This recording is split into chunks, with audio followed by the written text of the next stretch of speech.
Episode 56। रौनक के ऋतिका बोलने से ईवा, वंश और रूही तीनों चौंक जाते हैं। ईवा भी झटके से इमरजेंसी वार्ड के ग्लास विंडो से देखती है तो वो भी ऋतिका बोल के लड़खड़ा जाती है। वंश उसे तेजी से पकड़ लेता है।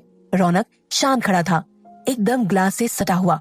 रूही उसके कंधे पे हाथ रखती है तो वो एकदम से रूही की तरफ पलट जाता है और बोलता है, रूही, वो मेरी ऋतिका है। बोलते ही वो अपना सर पकड़ लेता है और लड़खड़ा जाता है तो ईवा, वंश और रूही तीनों उसको एकदम से पकड़ लेते हैं और पेशेंट रूम में शिफ्ट कर देते हैं। डॉक्टर शैली रौनक को चेक करती है और बोलती है, नींद न पूरी होने और स्ट्रेस की वजह से बेहोश हो गया है, शाम तक होश आ जाएगा, डोंट वरी, बोलकर वो चली जाती है। ईवा अभी भी वंश के गले लगकर सिसक रही थी। रूही कहती है, वंश, तुम ईवा को लेकर घर चले जाओ। ईवा कहती है, नहीं, जब तक भाई और ऋतिका को होश नहीं आ जाता मैं कहीं नहीं जा रही। रूही कहती है, ईवा यार, कम से कम तू तो समझ, देख रौनक की भी तबीयत खराब हो गई है, अगर तेरी भी खराब हो गई और ऋतिका को होश आ गया और उसे पता चले कि तुम दोनों ने अपनी अपनी तबीयत खराब कर ली है तो उसे बहुत बुरा लगेगा ना। प्लीज खुद को संभाल, तभी तो हम रौनक को भी संभाल पाएंगे। और हाँ, प्लीज ऋतिका के बारे में अंकल आंटी को कुछ मत बताना जब तक कि ऋतिका को होश नहीं आ जाता, और शाम को आ जाना मिलने।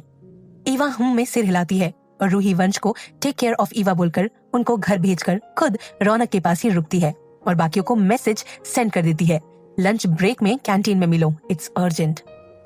लंच ब्रेक में रूही सिस्टर साशा को रौनक के पास रुकने का बोलकर खुद कैंटीन चली जाती है। कैंटीन में पूरा ग्रुप पहले से मौजूद रहता है। रूही सबको सुबह जो हुआ सब बताती है और रौनक स्ट्रेस से बेहोश हो गया था वो भी बताती है। तब सब उसे गुस्से से घूर रहे थे। यार प्लीज यार, ये खा जाने वाली नजरों से ना देखो। रिया कहती है, हाँ, तूने तो काम ही ऐसा किया है जो तुझे गुस्से से घूरे नहीं, प्यार भरी नजरों से देखते रहे। वाह रूही, तूने क्या मस्त काम किया है। रूही कहती है, रिया, ये तेरा सरकाज़म प्लीज अपने पास ही रख। जिया कहती है, शट अप गाइस, तुम दोनों की ये फाइटिंग ना खत्म हो गई तो सिचुएशन को हैंडल कर ले। नील कहता है, यार मॉम से मैंने बात की थी ऋतिका की केस के बारे में, उसके बॉडी में पुराने जख्म भी हैं, तो इसका मतलब है कि वो किसी प्रॉब्लम में तो है। रूही कहती है, हाँ सर, आपको याद है ना वो होटल में भी यही थी। नील कहता है, हाँ हो भी सकता है और नहीं भी। रूही कहती है, बट आई एम श्योर कि वो बुरखे वाली लड़की यही है। रियांश कहता है, वो तो उसके होश आने के बाद ही पता चल पाएगा। अभी कहता है, हाँ वो तो है, लेकिन अगर वो लड़की तब से सब लोगों से भाग रही है तो उसकी मिसिंग रिपोर्ट तो उसके फैमिली वालों ने लिखा ही होगी ना। रूही कहती है, नहीं सर, ये कैसे हो सकता है, क्योंकि जहां तक मुझे रौनक ने बताया था ऋतिका के मॉम डैड की डेथ बहुत पहले ही हो चुकी थी। इवन ऋतिका की डेथ भी 4 साल पहले हो चुकी है। अब सब एक साथ बोलते हैं, हाँ रौनक ने बताया था, बट अगर रौनक की ऋतिका की डेथ हो चुकी है तो ये कौन है। रूही कहती है, मुझे क्या पता यार, मैं खुद कंफ्यूज हूँ। फिर वो सबको रौनक और ऋतिका की पूरी स्टोरी बताती है जो कि रौनक ने उसे बताई थी। ईशा कहती है, यार कहीं ऋतिका की कोई जुड़वा बहन तो नहीं ना। रूही कहती है, आई डोंट नो मैम, रौनक ने इस बारे में कुछ नहीं बताया। अभी कहता है, I think we should check the list of missing person. अगर ऋतिका और ये लड़की अलग अलग होंगी तो ये लड़की की फैमिली ने मिसिंग कंप्लेन तो दर्ज करवाई होगी। नील कहता है, तो अंकल से बात कर ले, वो यहाँ के जो सिटी कमिश्नर है उनसे हेल्प का बोल देंगे। अभी कहता है, हाँ। जिया कहती है, सब उलझा उलझा लग रहा है, और ईवा ठीक है ना। रूही कहती है, मैंने वंश को कॉल किया था, वो ईवा के साथ ही है और आंटी को उसने बोल दिया है ईवा को सफर की वजह से थकान हो गई है और रौनक नील सर के घर में है। रियांश कहता है, हाँ तब तो ठीक है। सब अब रौनक के पास आकर बैठ जाते हैं और रूही रेशमी के यहाँ चली जाती है और नील लतिका से ऋतिका की हेल्थ अपडेट लेने चला जाता है। रूही रेशमी के पास आती है तो देखती है उसकी आंखें लाल और सूजी हुई थी। असल में रेशमी को कल एहसास हो गया था कि नील रूही को प्यार करता है। रेशमी को गलत फहमी हो गई थी, इसलिए पिछली रात उसने रोते हुए गुजारी थी। रूही कहती है, आर यू ओके रेशमी, व्हाई आर यू क्राइंग। रेशमी कहती है, नहीं नहीं, मैं नहीं रो रही थी। रूही सामने वाली चेयर में बैठकर रेशमी का हाथ जैसे ही अपने हाथों में लेती है, रेशमी का हाथ तप रहा था। रूही तुरंत उसका टेम्परेचर चेक करती है तो उसे हाई फीवर होता है। रूही रेशमी से बोलती है, तुमने कुछ खाया था या नहीं। रेशमी ने कुछ नहीं खाया होता, इसलिए वो बस नजरें झुका के बैठी थी। रूही समझ जाती है कि उसने खाना नहीं खाया। तभी वहाँ नील उसे ढूंढता हुआ आता है और बोलता है, अरे तुम यहाँ हो रूही, मैं कब से तुम्हें ढूंढ रहा हूँ। रौनक को होश आ गया है और ईवा और वंश भी हॉस्पिटल आ चुके हैं और ये दोनों भाई बहन ने पूरा हॉस्पिटल हिला के रख दिया है। रूही कहती है, ओफो सर, सीधे मेन पॉइंट में आइए ना, बताइए क्या जलेबी की तरह इधर उधर बात घुमा रहे हैं। नील कहता है, अरे बाबा, दोनों ऋतिका की ऐसी हालत देखकर रो रो के खुद की हालत भी खराब कर रहे हैं। रूही कहती है, ठीक है सर, मैं उनको संभाल लूंगी, आप रेशमी को खाना खिला दीजिए और मेडिसिन दे दीजिए, फीवर है इसे। नील कहता है, I can handle this now and please अपना फोन थोड़ा उसे ख्याल से रखो। रूही कहती है अपनी जीभ डांट से काटते हुए, ओ शिट, फोन तो साइलेंट में है, बोलकर जल्दी से रौनक के रूम की तरफ भाग जाती है। नील के कहने पे रेशमी मना नहीं कर पाती और थोड़ा बहुत खाना खा के मेडिसिन ले लेती है और नील उसे अपना ख्याल रखने को बोलकर वहां से निकल जाता है। पर रेशमी अभी भी नील के एहसासों में गुम थी। रेशमी तय नहीं कर पा रही थी कि क्या सही है क्या गलत। यहाँ तो वो किसी भी तरीके से रूही को नील की लाइफ से निकाल दे या फिर खुद उन दोनों की लाइफ से दूर चली जाए। ये सोचते सोचते दवाई के असर से वो धीरे धीरे नींद की आगोश में चली जाती है। रूही रौनक के रूम में आती है। अभी और वंश मिसिंग पर्सन की FIR चेक करने गए थे और ईशा और रेयांश अपनी ड्यूटी कर रहे थे। रूही ये देखकर चौंक जाती है। ईवा और रौनक के साथ साथ बाकी की पूरी पंचन भी रो रही थी। रूही रिया और जिया के पास जाती है और बोलती है, यार तुम लोग तो ईवा और रौनक को संभालना चाहिए ना, पर यहाँ पर तुम रोए पड़े हो। रूही ईवा के पास आती है और बोलती है, पांडा तू तो हमारी लेडी सिंगम है ना, ऐसे रोते नहीं।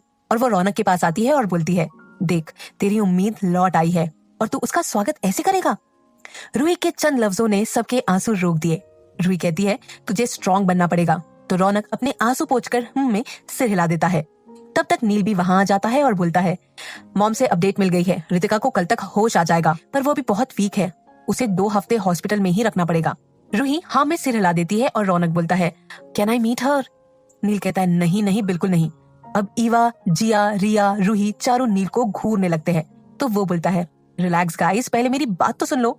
मैं ये कह रहा था कि ऐसी हालत में मत जा रितिका से मिलने, वरना कल सुबह तेरा चेहरा देखकर उसे डर जाना है।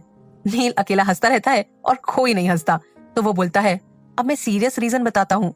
मुझे पता है रौनक, तुम उसके पास से अब 1 मिनट दूर नहीं रहने वाले हो और वो तुम्हारी लाइफ की सबसे बड़ी खुशी है और मैं नहीं चाहता कि तुम अपनी खुशी का स्वागत ऐसे क्राई बेबी वाले लुक में करो।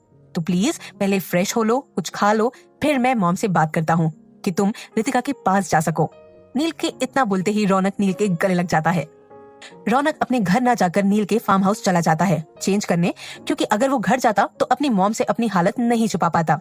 अभी और वंश को पता चलता है कि रितिका की कोई मिसिंग कंप्लेंट नहीं थी और उन दोनों ने ईवा से रितिका की पूरी डिटेल्स मांगी और 4 साल पहले एक्सीडेंट वाले दिन रितिका के गांव के रूट में उस दिन जितने एक्सीडेंट हुए थे उसकी डिटेल निकलवा ली और उन दोनों रिपोर्ट देखकर वो चौंक गए और सबको नील के फार्म हाउस में ही बुला लिया, क्योंकि बाहर इस बारे में बात करना खतरे से खाली नहीं था।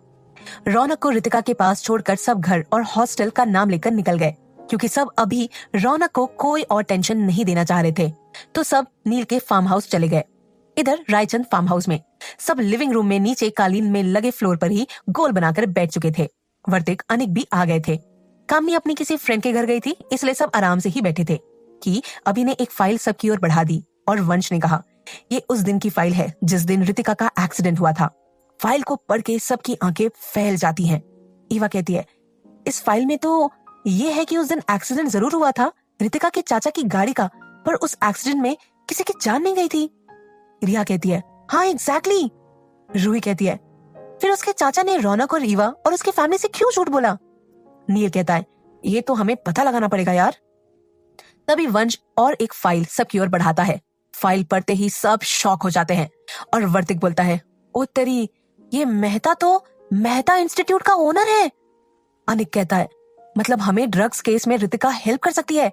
इधर रायचंद हॉस्पिटल में रौनक अपने आंसू भरी आंखों से एकटक रितिका को निहारे जा रहा था और उसका हाथ कसकर पकड़ा रखा था, जैसे इस बार उसका हाथ एक पल के लिए भी नहीं छोड़ेगा। रौनक के भी दिमाग में हजारों सवाल उमड़ रहे थे, जैसे अगर रितिका जिंदा है तो एक्सीडेंट में डेथ हो गई तो किसकी हुई, या मेहता अंकल ने झूठ बोला तो क्यों कहा, इतने साल रितिका कहाँ थी, अब तक उसके सामने आई क्यों नहीं। इन सब सवालों से